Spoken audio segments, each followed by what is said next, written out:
Hello guys, good morning everyone and welcome to Gramodaya Mahavidyalaya के digital teaching app में आप सभी का स्वागत है। मैं हूं अस्तमर और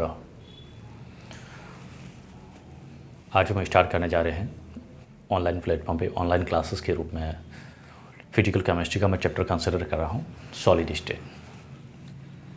यस, तो आज का हमारा जो चैप्टर है फिजिकल केमिस्ट्री का यूनिट नंबर 4 है। लास्ट जो यूनिट है फिजिकल केमिस्ट्री की सॉलिड स्टेट।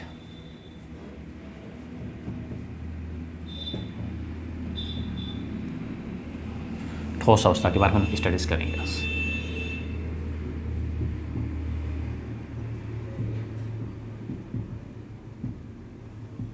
यस, तो सबसे फर्स्ट अपन देखें यहाँ पे सॉलिड अवस्था होती क्या है। हमें पता है मैटर की अगर हम बात करें, ठोस अवस्था क्या है, मैटर की एक भौतिक स्टेट है, फिजिकल स्टेट है। यस, हम अच्छी तरह से जानते हैं कोई भी मैटर है उसको अपन क्या करते हैं, उसकी फिजिकल अवस्था के अनुसार जो है मोटे मोटे तौर पर या मेजरली जो है अपन 3 भागों में उसको क्लासिफाइड करते हैं, 3 भागों में वर्गीकृत करते हैं। 3 कौन से होते हैं? ठोस अवस्था, गैस, द्रव और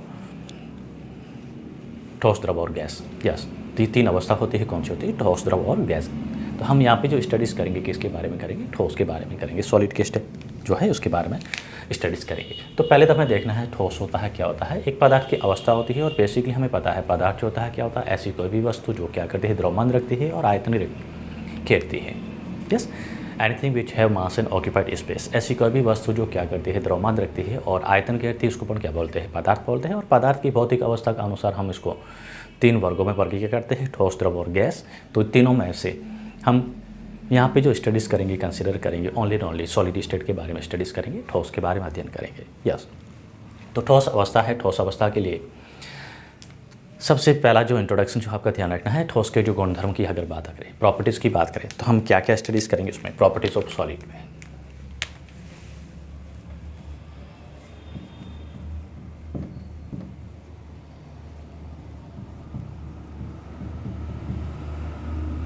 अगर हम ठोस को कंसिडर करें, ठोस की प्रॉपर्टीज़, ठोस के गुणों के बारे में देखें। यस, तो ठोस कैसे होते हैं? अगर परिभाषा के अनुसार हम देखें इसकी ठोस को, तो ठोस कैसे होती है? इसका निश्चित आकार एवं आयतन होता है। ठोस होते हैं उनका क्या होता है? इसकी प्रॉपर्टीज़ के बारे में देखें तो क्या होता है, इनका आकार और आयतन क्या होता है? निश्चित होता है।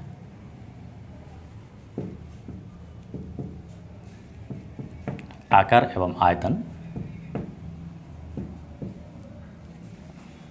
निश्चित होता है।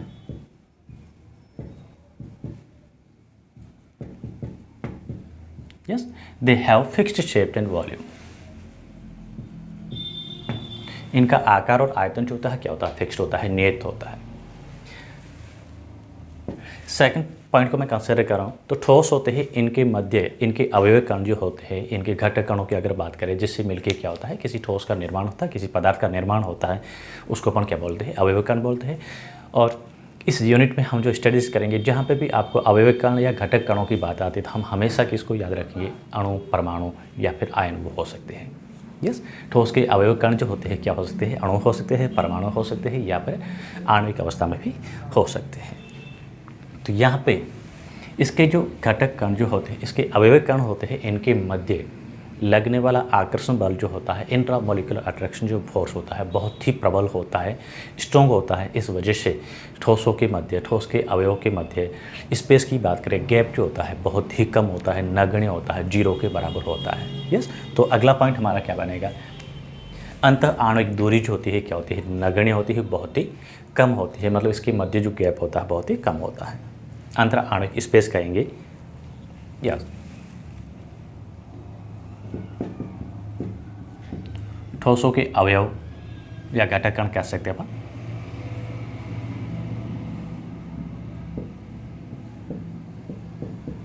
अब घटक कण में क्या ले सकते हैं अपन? अणु ले सकते हैं, आयन हो सकता है, एटम्स हो सकते हैं, मॉलिक्यूल्स हो सकते हैं या फिर परमाणु हो सकते हैं।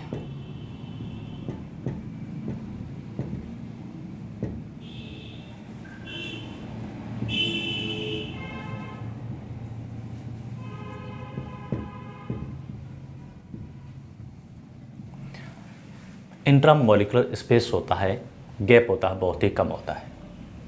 अंतर आणविक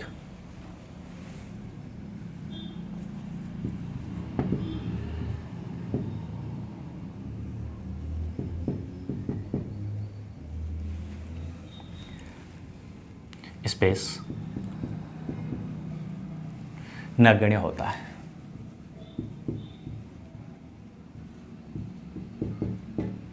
यस, इनके मध्य जो स्पेस होता है, गैप होता है, बहुत ही कम होता है। अब जब किसी अवयव कणों के मध्य कोई भी चीज़ है, उसके मध्य गैप कम है, तो क्या हम उसको कंप्रेस कर सकते हैं? यस, तो मैं कहूँगा उसको कंप्रेस नहीं करते हैं, या कर भी सकते हैं तो न के बराबर करते हैं। तो यहाँ पे इसके अवयव कण होते हैं, इनके मध्य स्पेस होता है, गैप होता है, बहुत ही कम होने की वजह से ठोस होते हैं। कैसे होते हैं? सामान्यतः नॉन कंप्रेसिबल होते हैं, असंपीड़नशील होते हैं। अगला पॉइंट मैं कंसिडर करूँ तो क्या होता है? ठोस होते हैं क्या होते हैं?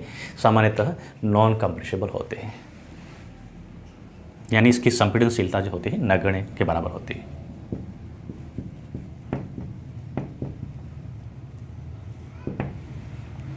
असंपीड़नशील होते हैं, नॉन कंप्रेसिबल होते हैं, इनकंप्रेसिबल होते हैं।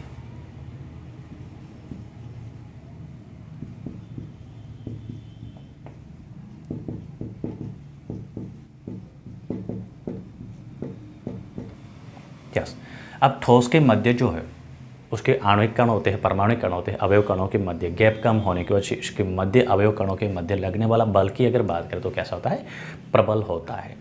तो अगला पॉइंट हमारा क्या मिलेगा? ठोस के अवयव कणों के मध्य इंट्रामोलिकुलर अट्रैक्शन जो फोर्स होता है बहुत ही प्रबल होता है।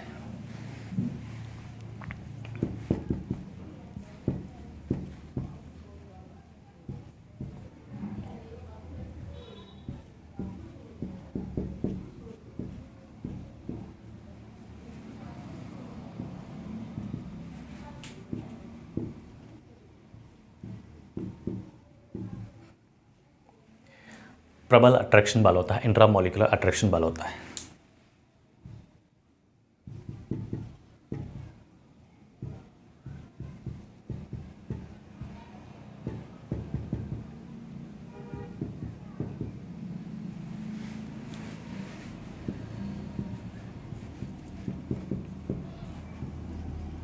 यस,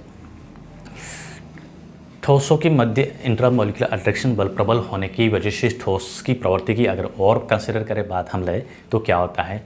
ये अदृढ़ होते हैं, रिजिड होते हैं। यस, इसी कारण ठोस होते हैं क्या होते हैं? रिजिड होते हैं। तो अगला मेरा कैरेक्टरिस्टिक में हम क्या लिखेंगे? ठोस होते हैं क्या होते हैं? रिजिड होते हैं, दृढ़ होते हैं। ठोस कैसे होते हैं? दृढ़ होते हैं, रिजिड होते हैं।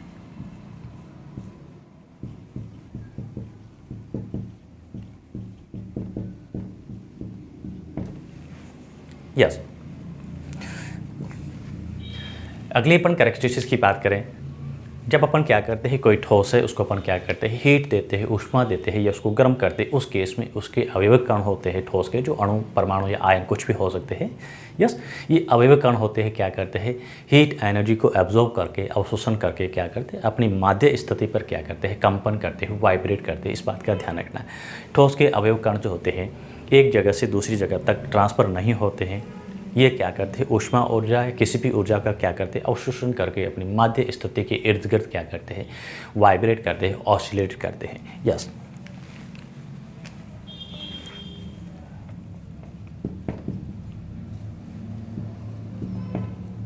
ठोस के कारण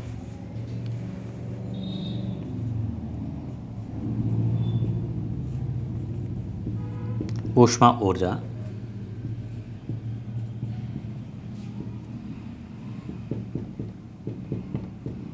अवशोषित कर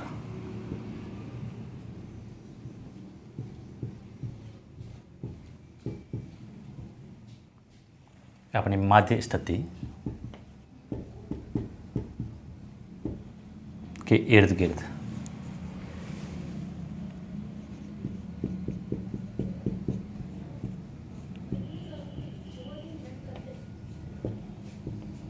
कंपन करते हैं।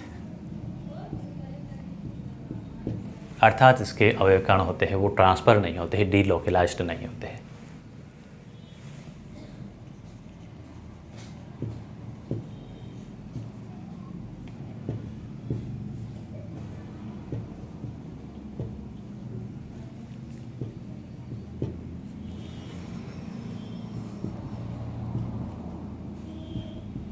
एक स्थान से दूसरे स्थान तक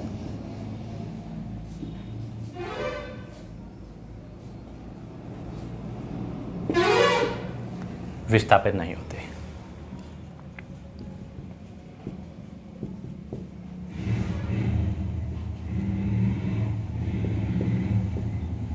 यस, ये ठोस का क्या है, सिंपल गुणधर्म की बात करें, कुछ सामान्य जो है कैरेक्टरिस्टिक्स की बात करें, ये है। यस, तो फर्स्ट आपको ध्यान रखना है, they have fixed shape and volume, इनका आकार और आयतन जो होता है क्या होता है, नियत होता है। सेकंड पॉइंट, ठोस के अवयव कण के मध्य लगने वाला अंतर आणविक बल जो होता है, स्पेस होता है क्या होता है, नगण्य होता है। They have negligible intramolecular space between their constant particles.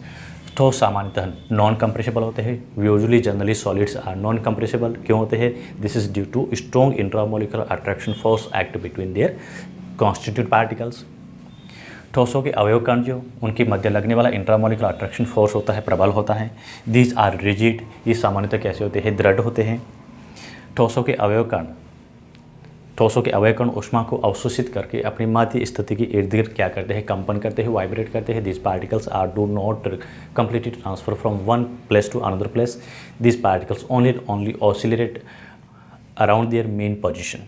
इसके पार्टिकल्स होते हैं अपनी माध्य अवस्था के आसपास या माध्य अवस्था पर क्या करते हैं, ऑसिलेट करते हैं, यस, कंपन करते हैं। ये ठोसों के क्या है, अगर मैं गुणधर्म की बात करता हूँ, कैरेक्टरिस्टिक की बात करता हूँ, तो ये बेसिक मोटी मोटी कुछ बातें हैं ठोस के बारे में, सामान्य इंट्रोडक्शन है, आपको ध्यान रखना है। यस, नेक्स्ट अपन कंसिडर कर रहे हैं, मैं क्या कर रहा हूँ, ठोसों का वर्गीकरण की बात करेंगे अपन।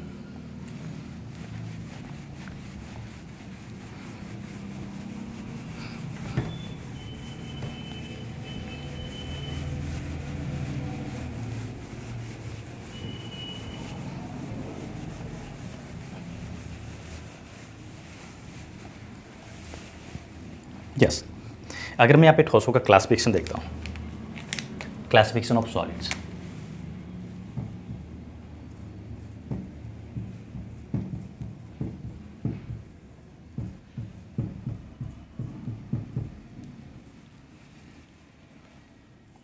सॉलिड से सॉलिड का अपन क्या करते हैं, अगर क्लासिफाइड करें तो पहला मैं ठोस का वर्गीकरण कर रहा हूँ। वर्गीकरण का आधार जो होगा क्या ले रहा हूँ मैं, ठोस के जो अवयव कण है, अवयव कणों का जो अरेंज होने का पैटर्न और रेंज जो होती है, लिमिट होती है, उसके अनुसार मैं क्या कर रहा हूँ, वर्गीकरण कर रहा हूँ। तो पहला मैं वर्गीकरण ले रहा हूँ, किसके आधार पर ले रहा हूँ, वर्गीकरण का जो आधार ले रहा हूँ क्या ले रहा हूँ,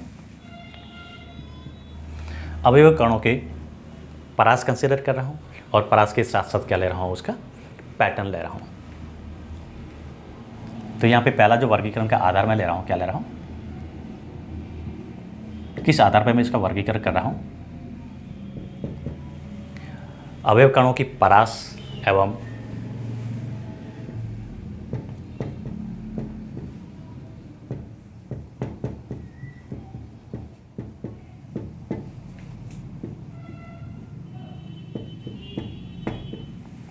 पैटर्न। पैटर्न का मतलब होता है उसका तरीका।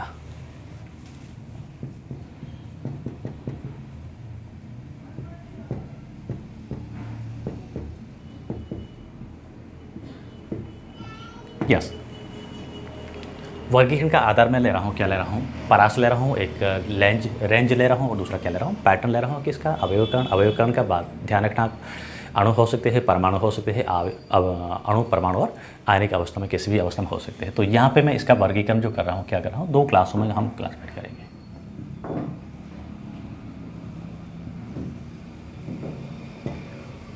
यस, हम यहाँ पे जो उसको क्लासिफाइड करते हैं, ठोस को क्या करते हैं, दो क्लास में क्लासिफाइड करते हैं। कौन से होते हैं, एक होता है क्रिस्टली ठोस और दूसरा होता है एमॉर्फस ठोस।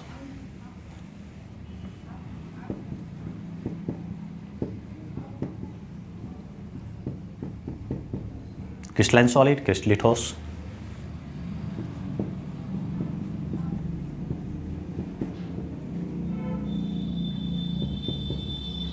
और सेकंड अपन ले रहे हैं, क्या ले रहे हैं, एमॉर्फस सॉलिड्स।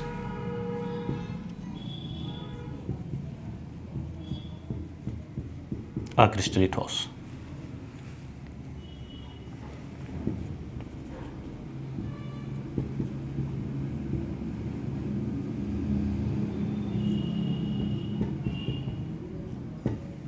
यस, अभी अगर हम इसको देखें, इसकी परिभाषा को लिखें, क्रिस्टलीय ठोस क्या होती है, अक्रिस्टलीय ठोस क्या होते हैं, देखिए हमने यहाँ पे क्लासिफिकेशन का आधार लिया है, क्या लिया है, वर्गीकरण का आधार लिया है, क्या लिया है, अवयव कणों की परास और पैटर्न लिया है। इस बात का ध्यान रखना है। हम किस आधार पर क्रिस्टल ठोस है, ठोसों को वर्गीकृत कर रहे हैं, तो वर्गीकरण का जो आधार लिया है, एक तो परास ली है और दूसरा अपने क्या लिया है, पैटर्न लिया है, तरीका लिया है।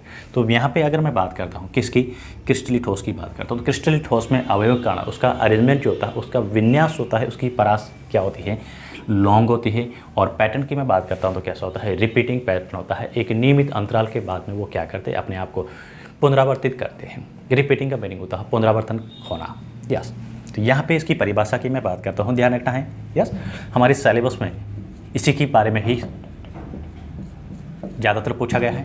यस, तो इस बात को ध्यान रखना है। यहाँ पे क्रिस्टलीय ठोस की अगर परिभाषा भी लिखे तो क्या लिखेंगे, ऐसे ठोस जिसमें अवयव कणों का विन्यास कैसा हो, लॉन्ग रेंज हो और उसका पैटर्न कैसा हो, रिपीटिंग पैटर्न हो। यस, अवयव कण जो है, अवयव कणों का विन्यास कैसा हो, लॉन्ग रेंज विन्यास हो और पैटर्न कैसा होता है, उसका रिपीटिंग पैटर्न होता है। दो ही बात आपको ध्यान रखनी है, यही इसकी परिभाषा है, यही इसका मुख्य कैरेक्टरिस्टिक्स है, आइडेंटिटी है। तो हम यहाँ पे क्या लिखेंगे, अगर मैं क्रिस्टलीय ठोस की बात करता हूँ, इसमें अवयव कण, और एक बार वापस मैं बताता हूँ, अवयव कणों की मैं बात करता हूँ तो मुझे यहाँ पे क्या मिलेंगे, हमारे पास अवयव कण में आयन हो सकते हैं, अणु हो सकते हैं या फिर परमाणु। अवयव कण में कंसिडर करूँ या फिर मैं इसके घटक कण ले रहा हूँ, यस, या मैं जालक कण के रूप में कंसिडर करता हूँ। इन सभी का मीनिंग एक ही होता है, या तो अणु होंगे या आयन होंगे या फिर क्या होते हैं, इसमें परमाणु होते हैं। तो यहाँ पे मैं बात करूँ, इसके अवयव कण जो होते हैं उसका अरेंजमेंट जो होता है कैसा होता है, लॉन्ग रेंज होता है। परास उसकी क्या होती है, दीर्घ होती है। और दीर्घ होने के साथ साथ क्या होता है, एक निश्चित अंतराल के बाद में वही अवयव कण क्या करते हैं, अपने पुनरावृत्ति करते हैं। उसी को अपन बोलते हैं क्रिस्टलीय ठोस बोलते हैं। तो अपन परिभाषा के रूप में लिखे तो क्या लिखेंगे, ठोस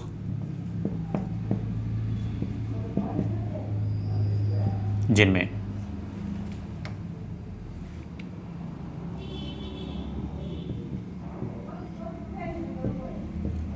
अवयवी कणों का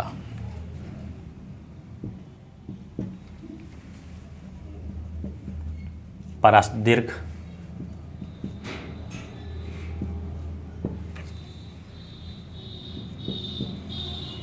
एवं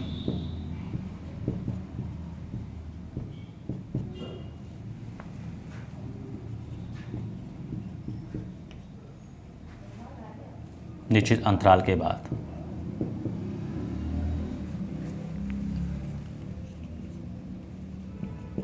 पुनरावृत्ति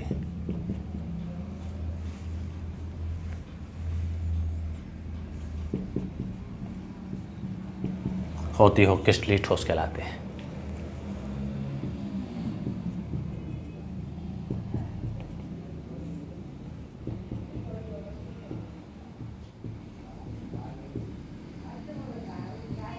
यस, ऐसे ठोस जिसमें अवयव कण क्या होते हैं, इसमें परास होती है, अवयव कणों की लॉन्ग होती है, दीर्घ परास होती है और निश्चित अंतराल के बाद में क्या करते हैं, अपने आप को वापस पुनरावर्तित करते हैं।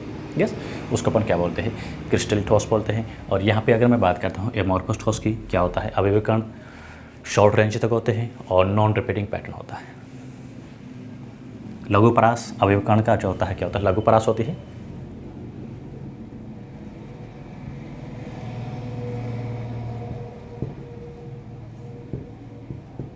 कणों का विन्यास लघु परास एवं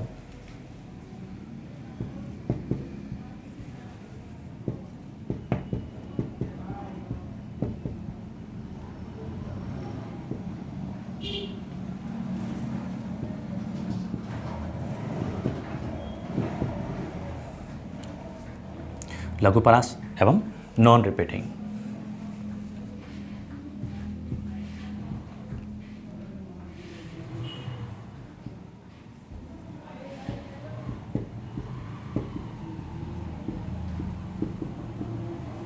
नॉन रिपीटिंग पैटर्न उन्हें एमॉर्फस सॉलिड बोलते हैं।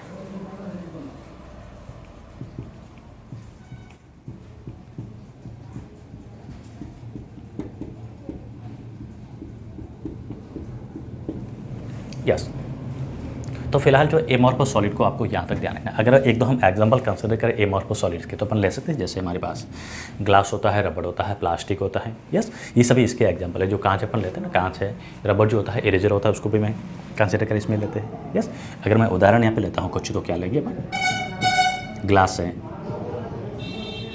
रबड़ है, प्लास्टिक है,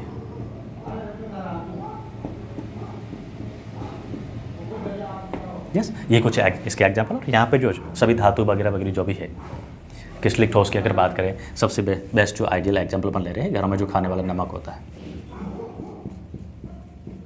NaCl है।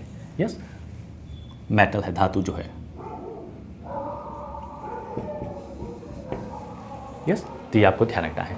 डायमंड वगैरह जो, डायमंड भी इसका एग्जाम्पल है। यस, हम अब जो स्टडीज़ करेंगे डिटेल से, जो पढ़ेंगे किसके बारे में पढ़ेंगे, क्रिस्टलिक ठोस के बारे में पढ़ेंगे। क्रिस्टलिक ठोस है, इसका वर्गीकरण वगैरह, इसमें किससे मिलकर बना होता है, क्या होता है, उनके बारे में हम स्टडीज़ करेंगे। यस, तो आपको ध्यान रखना है। ये हमारा क्या था,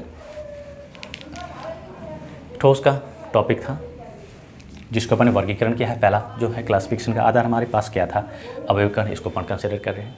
यस, इस बेसिस पे अपन ने क्या किया, इसको दो भागों में वर्गीकृत किया है। किस में किया है, एक क्रिस्टलीय ठोस, दूसरे क्या होते हैं, अक्रिस्टलीय ठोस।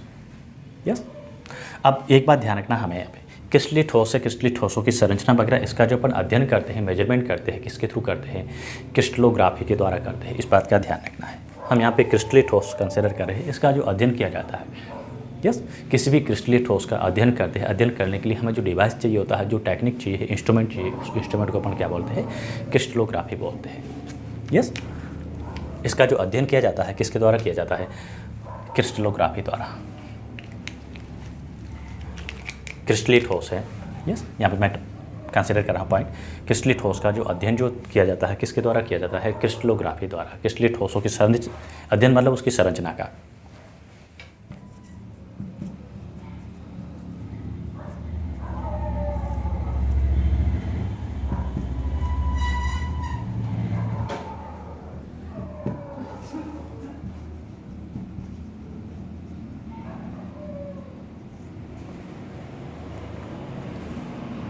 क्रिस्टलोग्राफी द्वारा किया जाता है।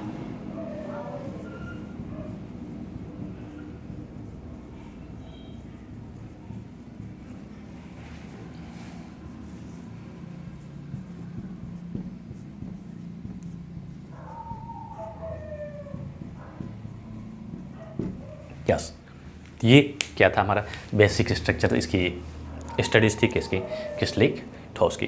अब हम यहाँ पे क्या करेंगे, क्रिस्टलिक ठोस है उसके बारे में स्टडीज़ करेंगे, इसका हम अध्ययन करेंगे। तो क्रिस्टलिक ठोस जो मिलके बना होता है, उसमें अपन कंसिडर करेंगे एक क्रिस्टल लैटिस और दूसरा होता है एक कोस्टिका यूनिट सेल। तो हम यहाँ पे हेडिंग लिखेंगे, क्या लिखेंगे, crystal lattice and unit cell.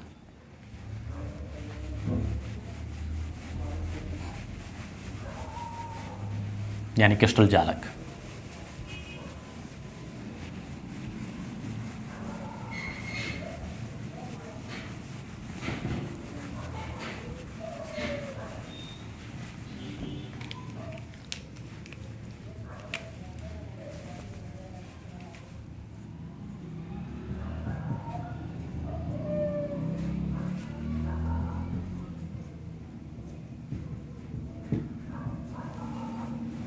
इसको बोलते हैं क्रिस्टल जालक।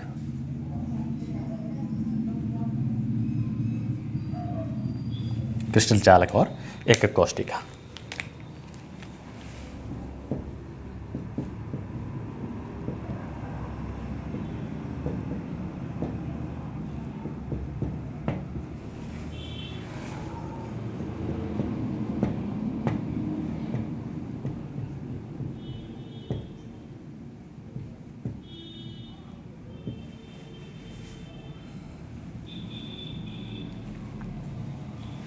देखिए यहाँ पे समझिए क्रिस्टल जालक क्या होता है, क्रिस्टल जालक का निर्माण कैसे होता है। यस, इसको समझाने के लिए मैं एक बेसिक डायग्राम जो कंसिडर कर रहा हूँ। सपोज मेरे पास ये क्या है, एक क्रिस्टल जालक है, ऐसा भी ठोस है, मैंने इसको इस फॉर्म में लिया। यस, ये क्रिस्टलिक ठोस है, क्रिस्टल जालक है। हम इससे पहले ही पढ़ चुके हैं। क्या पढ़ा हमने, आपको इंट्रोड्यूस में ही बताया, कोई भी क्रिस्टल है, क्रिस्टल का निर्माण करने वाले अवयव कण होते हैं, इसको अपन बोलते हैं जालक कण बोलते हैं। यस। तो सपोज हमारे पास यहाँ पे क्या है, बहुत सारे इसके क्या है, जालक कण है। देखिए जालक कणों को मैं रिप्रेजेंट करता हूँ, ये जालक कण। और क्रिस्टलीय ठोस में हमने क्या लिखा था, इन जालक कणों का एक निश्चित अंतराल के बाद में क्या होता है, पुनर्विन्यास होता है।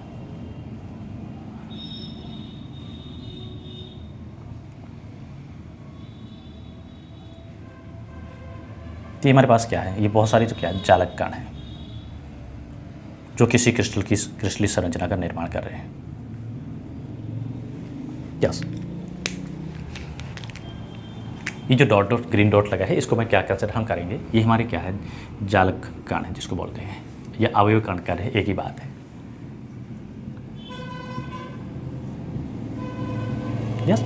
जालक कण कहेंगे या फिर क्या है, जालक बिंदु भी कहेंगे, कह सकते हैं।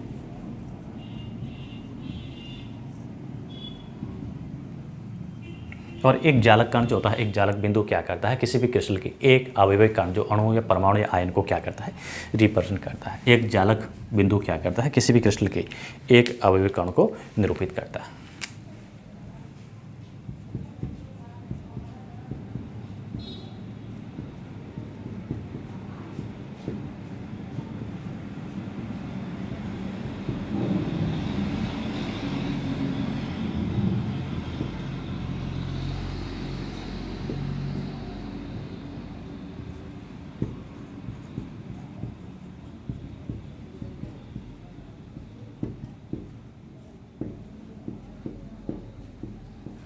यस। क्रिस्टल का निर्माण कैसे होता है, क्या होता है, क्रिस्टल लैटिस की हम बात कर रहे हैं, क्रिस्टल जालक की हम बात कर रहे हैं। क्रिस्टल लैटिस का मीनिंग होता है क्रिस्टल जालक का निर्माण कैसे होता है। तो यहाँ पे ये जो है क्या है, जालक बिंदु है, जालक कण है, जालक पॉइंट है। अभी जालक पॉइंट क्या करते हैं, इसका निश्चित त्रिविमीय विन्यास, निश्चित पुनरावृत्ति करते हैं, निश्चित 3D स्ट्रक्चर होती है, 3D अरेंजमेंट होकर क्या बनाता है, एक क्रिस्टल जालक का निर्माण करता है। जब ये क्रिस्टल जालक होते हैं, जालक पॉइंट क्या करते हैं, आपस में मिलते हैं। अगर मैं यहाँ पे इस जालक पॉइंट को कंसिडर कर रहा हूँ, ये मेरा एक जालक पॉइंट है, इस जालक पॉइंट को मैं क्या करता हूँ, मिला देता हूँ। फिर इस जालक को इस जालक पॉइंट को मिला दिया, इस जालक पॉइंट और इस जालक पॉइंट को मिला दिया, क्या बना, क्या बना यहाँ पे हमें जो ये स्ट्रक्चर मिली, इसको बोलते हैं अपन एकक कोष्ठिका। यस। ये क्या बनती है, ये हमारी क्या है, यूनिट सेल है, एकक कोष्ठिका। यस। तो ये बहुत सारे जो जालक पॉइंट मिलकर क्या करते हैं, ये हमारी सभी एकक कोष्ठिका। देखिए अब एकक कोष्ठिका की अगर बात करें, एक निश्चित पैटर्न के रूप में क्या है, विन्यास है इसका।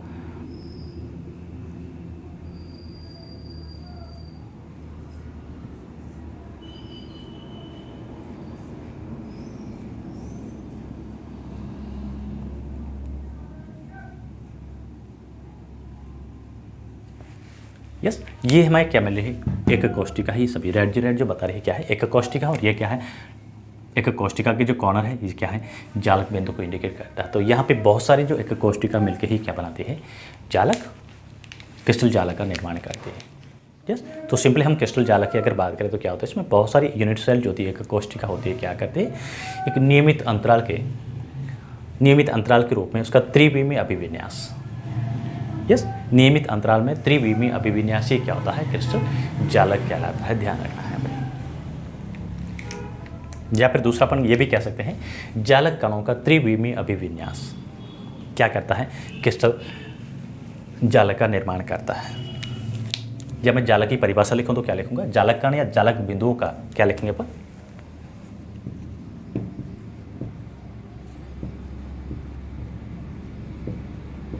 बिंदुओं का निश्चित त्रिविमीय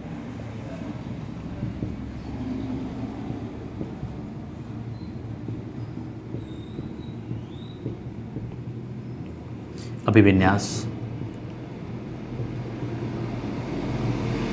देखिए अभिविन्यास कैसा होना चाहिए, 3D अरेंजमेंट होना चाहिए। त्रिविमीय अभिविन्यास इन द स्पेस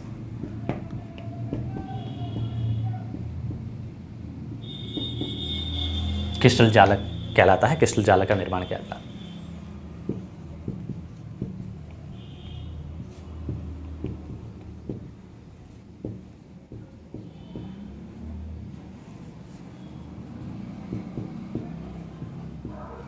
यस। ये हमारे पास पूरी पूरी स्ट्रक्चर क्या है, क्रिस्टल जालक है। क्रिस्टल जालक में ये क्या है, जालक पॉइंट है। यस, तो सिंपली अपन कह सकते हैं जालक पॉइंट जो होता है क्या होता है, क्रिस्टल जालक का सबसे सूक्ष्मतम कण होता है। यस, सबसे स्मॉल कण जो होता है क्या होता है, क्रिस्टल जालक कहलाता है। क्रिस्टल जालक जो होता है, सॉरी क्रिस्टल जालक बिंदु की बात कर रहा हूँ, नॉट फॉर क्रिस्टल जालक, मैं जालक पॉइंट की बात कर रहा हूँ, जालक बिंदु की बात कर रहा हूँ।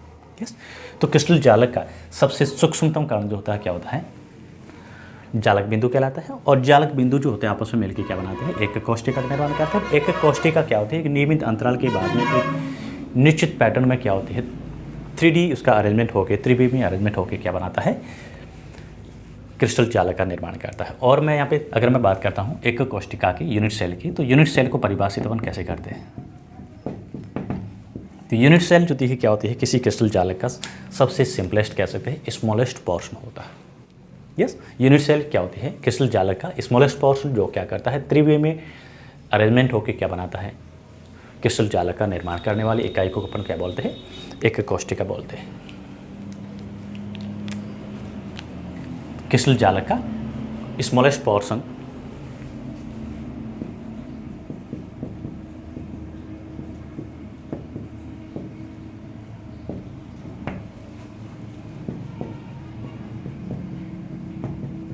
स्मॉलेस्ट भाग जो त्रिविमीय रूप से विन्यासित होकर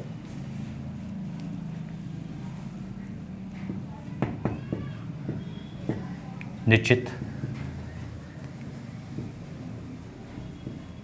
3D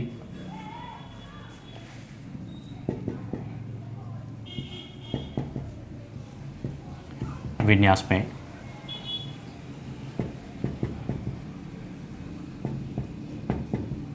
विन्यासित होकर क्रिस्टल जालक का निर्माण करते हैं।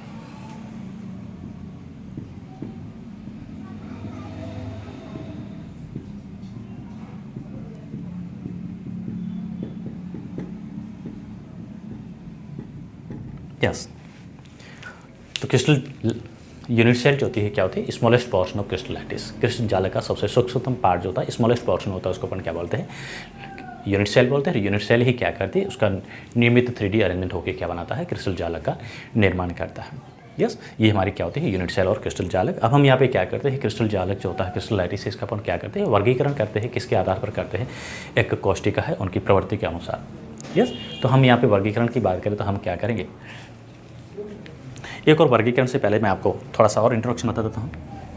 कोई भी क्रिस्टल जो होता है, उस क्रिस्टल की मैं बात करूँ, क्रिस्टल की संरचना की बात करूँ, क्रिस्टल के जो अवयव होते हैं वो क्या क्या हो सकते हैं। यहाँ पे आपको ध्यान रखना है, मैं यहाँ पे क्रिस्टल की जो बात कर रहा हूँ, मैं क्रिस्टल कैसा ले रहा हूँ, क्यूबिक क्रिस्टल ले रहा हूँ। किसी भी क्रिस्टल में क्या क्या भाग हो सकते हैं, उसके अवयव जो होते हैं क्या क्या हो सकते हैं, उससे संबंधित कुछ बेसिक पॉइंट आपको ध्यान रखना है। कोई भी क्रिस्टल है, मैं यहाँ पे क्रिस्टल की अगर बात करता हूँ, मैंने क्या लिया है, क्यूबिक क्रिस्टल लिया है। इस क्रिस्टल के क्या क्या भाग हो सकते हैं, ये हमारे पास क्या है, क्यूब है, और ये क्यूब की क्या होती है, फेस होती है। तो इस क्रिस्टल से संबंधित मुख्य जो मैं भाग की बात करता हूँ, तो हमारे पास क्या है, एक क्रिस्टल में क्या हो सकता है, फेस हो सकती है, नहीं मतलब होगी ही होगी। यस, बहुत सारी फेसेस होगी, एक फेस नहीं होगी। एक क्रिस्टल में जो है बहुत सारी फेस हो सकती हैं। अगर मैं यहाँ पे क्रिस्टल मैंने कैसा लिया है, क्यूबिक लिया है, तो ये क्या है, इसकी फेस है। यस, फेस के बाद में क्या होता है, ये जो पॉइंट होते हैं इसको अपन क्या बोलते हैं, इसके कॉर्नर बोलते हैं। तो एक क्रिस्टल होता है, क्रिस्टल में कैसे क्या होते हैं, कॉर्नर भी होते हैं। यस, कॉर्नर के बाद में हम क्या कंसिडर करते हैं, ये क्रिस्टल है, क्रिस्टल का क्या है, सेंटर पार्ट है, तो इसको अपन क्या बोलेंगे, सिमेट्री पॉइंट बोलेंगे इसको। अब सिमेट्री पर अपन सेंटर ऑफ सिमेट्री लेते हैं, प्लेन ऑफ सिमेट्री लेते हैं, बॉडी ऑफ सिमेट्री लेते हैं। ये इसका कौन सा है, सिमेट्री पॉइंट है। यस, सिमेट्री में हम 3 पॉइंट कंसिडर करते हैं, centre of symmetry,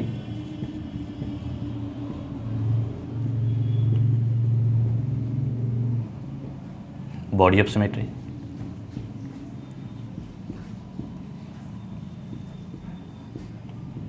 and plane of symmetry.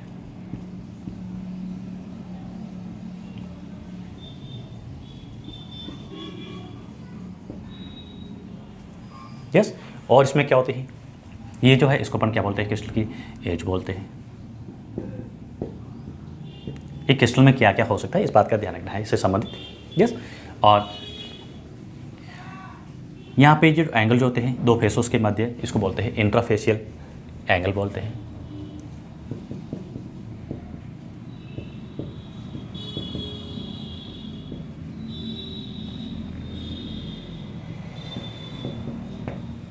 Yes, एक क्रिस्टल जो होता है उसमें क्या होते हैं, इंट्राफेशियल एंगल होते हैं, कॉर्नर्स होते हैं, एजेस होती है, फेस होती है, सेंटर होता है, सेंटर में centre of symmetry, body of symmetry और प्लेन ऑफ सिमेट्री होती है। यस, और क्या होता है, और हमें ध्यान रखना है, इसको अपन क्या बोलेंगे, इस क्रिस्टल के जो मेनली इसको मैं कंसिडर कर रहा हूँ पैरामीटर के रूप में कंसिडर करते हैं, ये एक कोष्टिका है। अब जो एक कोष्टिका के पैरामीटर जो होते हैं वही क्रिस्टल के पैरामीटर होते हैं। यस, तो इसको अपन क्या बोलेंगे, ये जो पॉइंट है इसको अपन क्या बोलते हैं, एक्सियल डिस्टेंस, अक्षीय दूरियाँ। यस, ये इसके क्या है, अक्ष हैं, एक क्रिस्टल में अक्ष भी होते हैं या अक्षीय दूरियाँ भी कंसिडर करेंगे।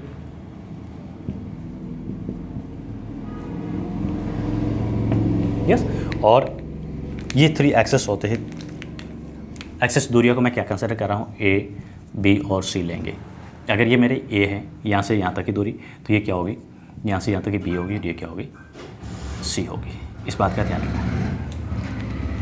और क्या होता है इसमें, एक्सेस के साथ साथ इसमें क्या होता है, एक्सेस दूरी का मतलब है यहाँ पे अक्ष है।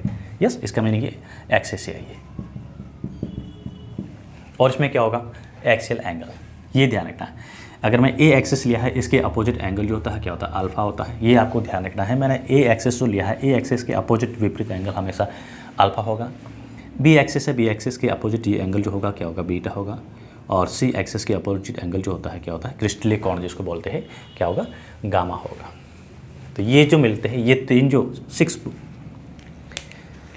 ऑब्जेक्ट होते, थिंग होते हैं, यही क्या करते हैं, क्रिस्टल के पेरीमीटर को इंडिकेट करते हैं। तो हम यहाँ पे अगर बात करें तो क्रिस्टल के अंदर क्या होता है, पेरीमीटर की बात करें, क्रिस्टल के अंदर 6 पेरीमीटर होते हैं।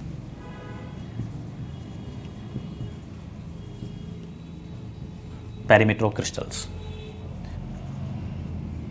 और क्रिस्टल की जगह आप ये भी ले सकते हो यूनिट सेल, इकाई कोष्टिका। जो क्रिस्टल के पेरीमीटर्स होते हैं वो क्या होते हैं, यूनिट सेल के ही पेरीमीटर होते हैं। कितने होते हैं, 6 होते हैं।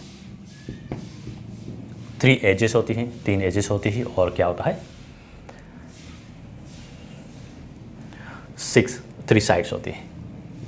कुल 6 होते हैं। 6 में क्या है, ए, बी, सी एंड एंगल की बात करें तो क्या होता है, अल्फा, बीटा एंड गामा। इसका विशेष ध्यान रखना है, कौन सा किसके बीच में।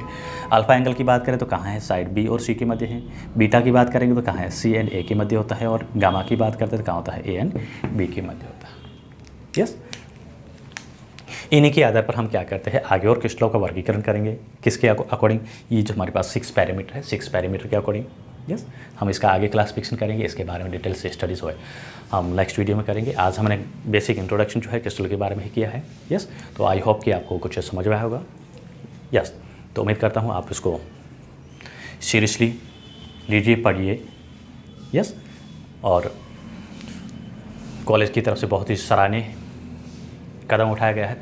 बच्चों के जो फ्यूचर को ध्यान में रखते हुए, आप लोगों की स्टडीज़ ख़राब ना हो, आपका कैरियर ख़राब ना हो, पढ़ाई ख़राब ना हो। इसलिए जो क्लासेस रेगुलर नहीं हो पा रही थी, क्योंकि सिलेबस आपको पता है बहुत ज़्यादा है और वर्किंग डेज आपके पास बहुत ही कम है इंटर्नशिप होने की वजह से। ऑलमोस्ट 4 मंथ के आपका इंटर्नशिप है। और जैसे ही वापस रीओपन होगा कॉलेज तो आपके पास में, हमारे पास आपको पढ़ाने के लिए टाइम नहीं होगा। हमारे पास तो खूब होगा, लेकिन आपके पास टाइम नहीं होगा क्योंकि एग्ज़ाम भी कंडक्ट होंगे। यस, तो इस बात को ध्यान में रखते हुए ऑनरेबल डायरेक्टर सर ने जो है बहुत ही सराहनीय, बहुत ही अच्छा कदम उठाया है। आपकी पढ़ाई ख़राब ना हो, आपका स्टडी कंटिन्यू रहे। यस, आपके लिए ऑनलाइन प्लेटफॉर्म पे क्लासेस स्टार्ट की जा रही है, तो आप इसको रेगुलर पढ़िएगा और आपका कैरियर बनाइएगा। जो उम्मीद करता हूँ कि आपको पढ़ाना अच्छा लगा होगा। यस, तो and thank you for watching me.